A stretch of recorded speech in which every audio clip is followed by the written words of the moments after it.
Hi everyone! Magandang umaga! For today's video guys, ay maggigisa tayo ng kalabasa with matching chicken. Ayan.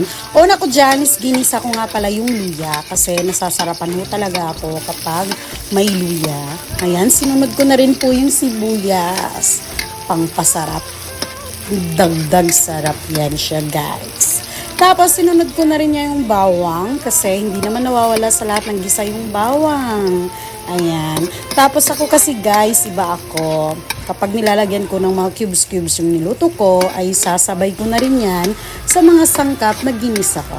Ito, nilalagay ko na dito yung aking chicken cubes. So, nilagay ko na yung chicken cubes, pinagsabay ko na sila dyan para para masarap. Ganun kasi ako masarap siya, na-try ko na. So guys, ito na yon. Papula-pulahin muna natin bago natin ilagay ang manok. So guys, nilagay ko na yung manok dyan kasi para naman makuha niya or maano niya yung lasa dyan. Tsaka yung mga sangkap na nandyan. Ayan. Ayan guys, nilagay ko na lahat. Tapos halu-haluin natin kasi nga para mag-combine, hindi mag-combine, combine, ayan. So guys, tatakpan muna natin para mag-water siya. So yan. Kasi may tubig yung may tubig yung manok talaga. Kahit anong gawin mo yan, may tubig talaga siya. So, takpan muna natin. Ayan. Ayan, after 10 minutes, hinalukay ko siya, halukay.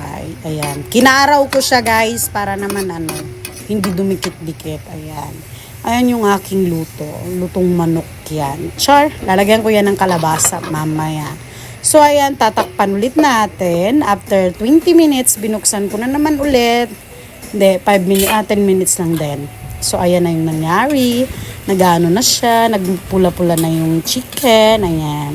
So gusto ko kasi pag naggisa talaga is ganyan yung niya, texture. Char, yung parang nagmamantika-mantika na. So ayan. Nagmamantika-mantika na siya. So ganyan. So ready na yung ating kalabasa. Lalagay natin yung ating kalabasa guys. Ayan. Isang barangay ang kakain o hindi.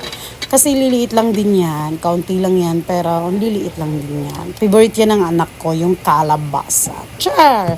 Tapos sa akin talaga, sa lahat ng gisa ko or gulay, or magigisa ko, or kahit na anumang luto, nilalagyan ko talaga yan sila ng suka. Kaunting suka lang. Para nga sabi nila, para hindi madaling mapanis, ganon. Lagyan ko muna siya ng tubig. Kasi